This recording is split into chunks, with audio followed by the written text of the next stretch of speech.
Hey people, Anthony 4x4 Diesel. We're under the 120 Prado and we're going to quickly show you, either talk to you about this seal, why it's leaking and how to change it. Okay, so this is under the 120. It's going to be similar under the Hilux or the 150 Prado, not the same, similar. Quite clearly you can see the front seal. If you looked at my shorts, if you subscribe with the bell on, might have seen some oil on the floor, and I said I believe that'll be where the front propeller shaft goes into the transfer case. And quite clearly you can see that's what the oil leak is. Now what's caused it? To be honest, see all this dirt and debris? It's not a lot. I don't mean thick mud, heavy duty. I mean even that, see that bit of dirt sitting around, and there's a bit of dirt. See all that dirt everywhere? I believe when I cleaned the vehicle, one of the vehicles, I didn't take that much notice at the time, but I remember had the pressure washer, and I don't mind pressure washing the tank, and you can see it's even been blown all the way back down the tank guard. A lot of rust protection going on. It looks really bad. It's not that bad, but this is probably one of the worst one of these seals leaking I've seen, which is really good because we can show you the example of it. But my point is, I was down under there going, just a quick pressure wash, mainly under these heavy duty side steps that are about 10 years old, probably even older because they came off from one of my previous 120 Prados, but probably just about rusted away, you know what I mean? You know where they're made, probably, you know. Oh, look at that, good call. We'll have to have a look at that. That'll be a separate video, so stay subscribed and all that. But the point is, while I was under here, and I probably hit along here with a pressure washer, no problem, and I think I accidentally waved the pressure washer, bang, right there. And this is what I believe happens. If you've got mud and dirt up here, put your garden hose on shower and put water up over here and let it run off, no problem. But if you've got, see these just debris of dirt, I'll call it debris of dirt, and they're sort of sitting around, you know, kind of here, whatever, and they're just sitting there, and the pressure washer hits it, it'll push it up in behind that, see that seal, that cover there, it's a cover, and it'll push the debris into the seal. This is what I've had before when I used to clean too much, and I've seen it on other people's vehicles, and I've said, hey, did you pressure? And people have said, oh yeah, I went on a trip, I didn't have any problems, it was dirty a week or two, and then I washed it and then it leaked. And I said, bingo, right?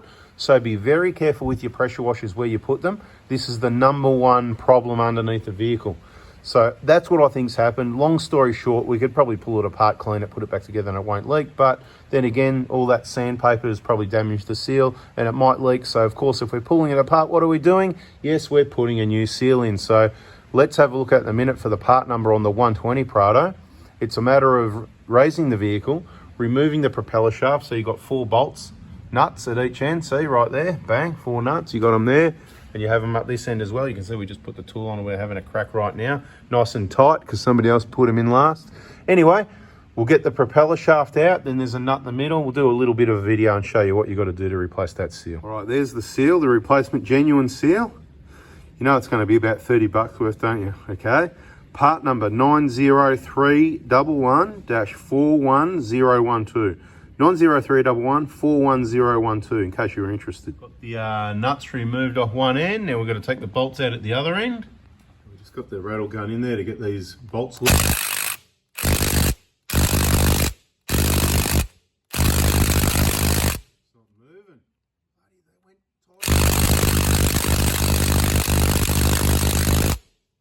Started to move then. Unbelievable, Roby got the job done. We need a bigger gun, Roby. What is it, 360 Newton meters? Not enough. We need 500, 700. I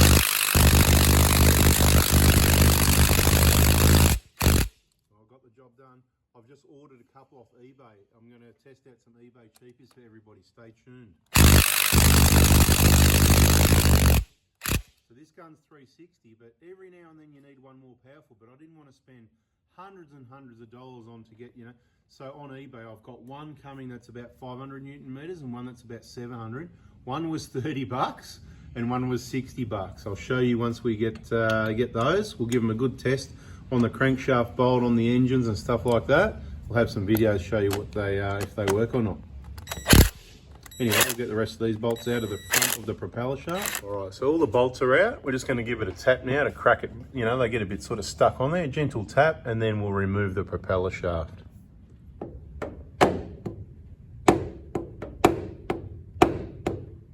Beautiful, look at that. See, just falling out of position nicely. With the light on, you can see it's just falling out of position nicely. So it's now just a matter of pushing it in and compressing it a little bit and then lift it up into that gap there. and then bringing it forward. Hopefully the back one isn't stuck, otherwise we'll have to give that one a tap as well. So you can have a similar situation. Once we compress it, just to lift it up and up this way, should be right. Let's see. All right, Johnny, hands on, mate. You can do it. Show them how it's done. A little bit of compression to get it off there. If it goes in the old propeller shaft up there. It's up there, beautiful. And then hopefully this will, we're gonna need a, where's that hammer gone? Anyway, we're gonna need to grab the hammer. All right, holding that with your left hand up there, that's good. Or I can turn it a little bit and hit the side here, just to get be a bit more leverage, I reckon. I want to go get the big hammer, but you know, I know you're nice and gentle with your rubber mallet. I just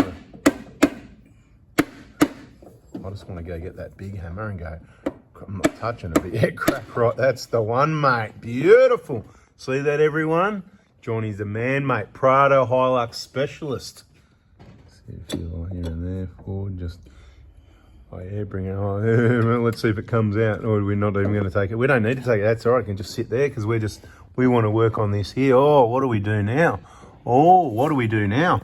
Okay, so what we need to do is take that little indent out of the nut. Pretty obvious. Straighten that out so that we can undo the nut. We are reusing it. And we're going to put the nut back to where it was. Okay? So take special note of exactly where it's at.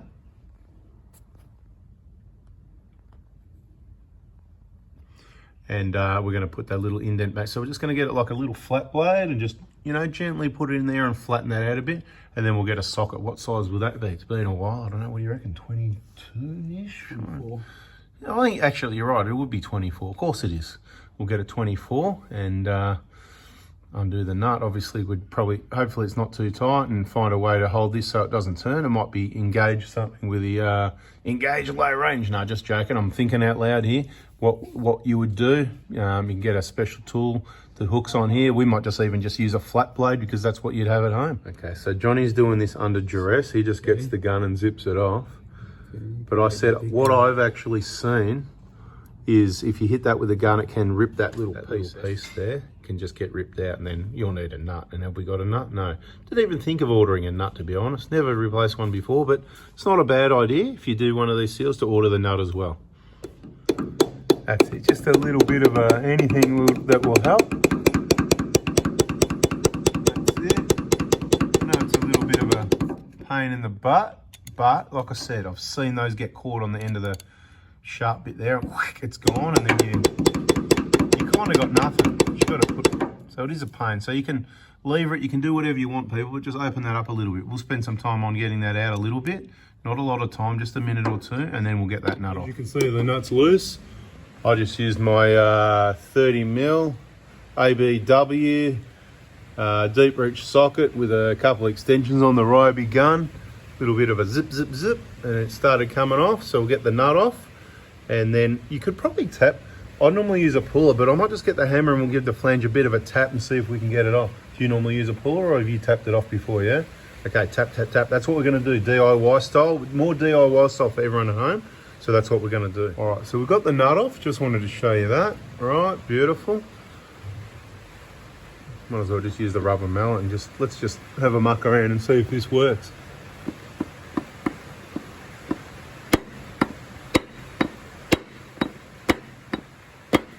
Let's give it a spin.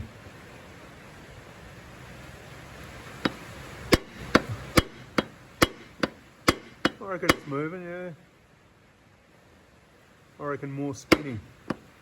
3 taps and then spin it. Is it normally like this, or is this one a bit harder than normal, you reckon? It's normal. We could probably get a chisel onto it and something heavier as well. You and your rubber mallet. Take it easy, mate. Get the big hammer and tap, tap, and out she comes, I reckon. Yeah. You're just wearing out the rubber mallet, mate. That was $3, mate. Bunnings, Craft Right. Hey, everybody, get into Bunnings and get your Craft Right rubber mallet. $3. Bargain. You know? Cheap. See? I reckon the big one and a bit of a tap on the... I know why you got the rubber mallet, because you always miss, mate. See, he's been... there, that's why he can't be trusted with a big hammer. Ah, opposite end. Okay. Oh, get ready to catch. See how soft you're hitting it? And it starts moving, mate. Yeah, and you rubber mallet, mate. Stop mucking around next time. I'm going to have to catch this just about. Beautiful. Look at that. All right, let's spin it again. Not that we really need to, but I think we just need to just, look at that. It's just coming off, right? So let's put the tools down. Cut. Action. All right, there it is. We took that off. There we go. We'll just put that aside. I just want to show you. Have a look what I'm talking about, people. Have a look what I'm talking about. Look at all that grit and everything. Oh, that is just shocking, right? Have a look at that. What an absolute mess. I wonder why it's leaking. Oh, Toyotas are rubbish. No. How good is it that this vehicle has done 430,000 kilometres almost, probably goes off-road, more river crossings, dirt, mud, and heavy-duty treatment than a lot of other Prados or 4x4s you know, and it's lasted this long before it leaked. Right, what are we going to do now? To get it out, a simple way, once again, that same flat blade, we're not going to dig it in at the bottom because if you do damage the alloy, that's where it could leak. At the top, there's never oil up there, so the best area is up the top there. It's rubber. I'll show you the new one, but we just get your flat blade in there and you can just tap away and you'll get a grip and you just flick it out. Don't damage any of this. We don't want to damage anything, so keep that in mind. And then we'll install the new seal. Take a note of where the seal's sitting. Okay, it's pretty much flush. I'm going to put my finger there and go to tell this is factory. Right, that is flush, or if anything, 0.02 of a millimetre below flush. But I'm pretty well flush is where you want to be at, I think. So there you go. Okay, so this is the flange, you can see. A little bit of wear there, nothing to worry about. That'll be more rubber than anything, I reckon. So we're going to clean that up with a bit of wet, people call it slangly wet and dry. It's called wet or dry paper. You know the black one? Get it in Bunnings, $1 or $2 a sheet. Just tear a little piece off with your steel ruler and just run it around there and get that nice and clean. Some brake cleaner, whatever you want. We're going to clean all this crap out of there. This is going to go back on clean and dry. There's no need to replace it. But if you've got a lot of dirt and debris in behind it, this can also be causing some squeaking noises. That's what some of the vehicles have had, these causing issues, is that right? Yep. So on the 150s and that as well. So there you go. We haven't seen one of these leak. Now, I mean, I haven't seen one of these leak. You see a lot of them or not? Yeah. They hardly ever leak. But first one? Yeah, well, there you go. For you, first one. That's why we're doing it together. It's all part of the next level of the apprenticeship. Anyway, bada bing, we'll get this cleaned up and get that new seal in. All right, so what I've done, I just used the big heavy hammer to gently tap this little screwdriver in up the top and then just gently lever it out like this. It's already started moving. I had to pick up the camera again, right? So there you go. Right, and that'll just come out and we'll give it a clean up in there as well. Okay, let's compare the new seal to the old seal. Oh, this one's just mincemeat comparison, isn't it? So this one's still got the nice lip on it. I can feel it. It's nice and thick. This one, it's all soft and there's not much bits and pieces missing from it. So wear and tear, 430,000 Ks, not bad, I reckon. So now what we're going to use is a ring like this to support underneath. We're going to get the right size to sit around there and gently tap that until it's flush. Okay, so I've just given this area a bit of a wipe. So I just want to show you the mark that I left so you can see. See, there's nothing really on the inside to see. It's just that tiny little witness mark on the outside there where I leave it around, and it's at the top. There's never oil up there. That's never going to leak. The sealing area is inside on that flat surface in there, okay? And bada bing, it'll be beautiful. The oil's at the bottom, not at the top. So go for the top when you can. So that's all clean. We just need to bring in that new seal and gently tap it in. Another use for 111 uses of Molykote 111. Put a little bit of Molykote on the inside of the seal and it's sitting in there beautifully, right? So now all we've got to do is keep it nice and square.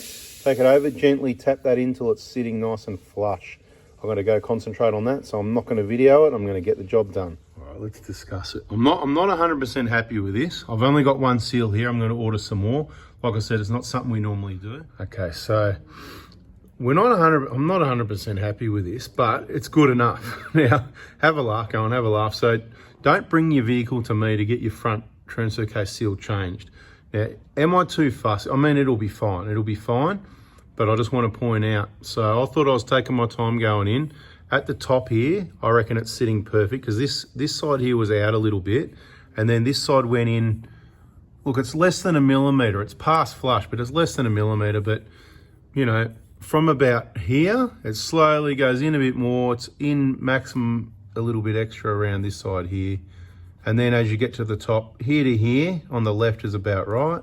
So it's in about a millimetre with the worst of it being about there. So it's not bad. It's not damaged or anything like that. It's all nice and clean. Mickey Mouse. We didn't clean all this. This will get cleaned, not with the pressure washer again, just... You know what, I'm not too worried about cleaning it, but degreaser, water, and just let it run off because that's what's going to happen for the next 400,000 Ks. So there was no point me scrubbing this going on and then risking that going into there and then, oh, what? You know, it's just going to get dirty and need to be cleaned again another time. So the point is when we're done, we'll spray degreaser over it and we'll hit it with a hose or if the pressure washer from a distance, a long way out, not... Like I said, what I think I was doing, I was cleaning the fuel tank guard, the side of the chassis, and I do remember accidentally waving the gun past here, and I thought to myself, oh no, this is like, it could have been in a dream as well, it could be wrong, but anyway, so just avoid that. This is all good. We're going to put a little tiny thin layer of moly coat on here as well, because the flange will go up against that as well. That's your first seal. The secondary seal's inside, there's like little, let's look at the old seal, it'll be about, anyway. This is put it back together opposite order. Obviously, we slip the flange on, we do the nut up, bada bing, put the tail shaft, drive shaft, propeller shaft back in, do up the nuts, double, triple check everything, whatever. Let's just finish off by having a look at the seal and saying you put it back together the opposite order and you clean the oil off, of course, the K-on fuel tank guard. So the first part of the seal is this sitting against that flange, that flat plate. And then if anything gets in there, what you've got inside on the seal, can you see those little lines right in the middle of the picture, these little, you know, on here, on this bit here. And what that does is, when the shaft's turning, whatever it is rubbing against the seal, it's pushing the oil backwards into the transfer case. So at least it'll stop it leaking while you're driving because that's what that's designed to do and those lines are still there. And it's mainly when you stop, it's going to leak because the rubber's old, worn. And if sand and grit gets in there, it wears that rubber down. In behind here, there is a, see the spring there? The spring puts tension on the rubber, okay? So that the rubber is pressing down against the shaft. Now, looking at the outside of that rubber, is that some tiny little cracks in that? Not really. At 15 years old. I'll have to analyze it later. But the point is, the spring pressure is pulling in on the rubber, and then you've got sandpaper underneath here. What happens quite often is these seals can get worn through. Not particularly this one, I'm thinking more of the front wheel bearing, that seal in behind in the steering knuckle, in behind the drive shaft, you know, behind your wheel bearing. The one that comes with the front wheel bearing and the wheel bearing kit for the Prado front hubs. Anyway, just keep that in mind. That's what's going on with this. Finally, we got it changed. I'm going to order a few of these and keep them in stock, so if I stuff up installing one. That one, so you can see from the mark how it was sitting. Well, it wasn't sitting back 2 millimeters. Obviously, where the alloy is, it's rounded off, so it looks like it. So it sits flush, but of course, you've got that little witness mark of about 2 millimeters at the front of the seal from all that old staining from all those Outback trips. Isn't that awesome? Anyway, thanks for watching. That's how to change the seal. I think you can figure out how to get it back together. As you can see, we just set that back in place. The Ryobi on number 1, brought it around to the right spot because it's just a matter of being tight, to be honest. It's probably 80 or 90 Newton meters, I don't know. Then I put on number 2, a couple of clicks. Didn't change much because it was all the way in. Anyway, we had it dead set right in the middle of where it was before. Gave it a little tap with a chisel there just to flatten that in just a little bit. And now let's just put the propeller shaft back on and put some oil in. Don't forget to put oil in the bloody thing. There'll be all sorts of trouble if you don't put some oil in that hole there. Transgear, 7590, that's what I use. We do change oil and put oil into this little drain tray, but that's mainly my transfer case. So there's a bit of fuel in there, but fuel, I just want to show you how dirty. It doesn't look too bad when it's coming out the drain, but this does a lot of low range work. Look how dirty that. Probably long overdue. I probably should be doing that more often, that transfer case oil. Anyway, yucko, isn't it? Made a fair picture. When I tip it out, it comes up pretty clean. It's not a dirty black drain tray. You know what I mean? So, yeah, that was pretty grotty looking oil.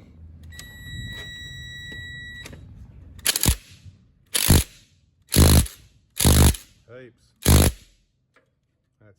how many newton meters are they meant to be? What is it? 80, 90, 100? I don't know.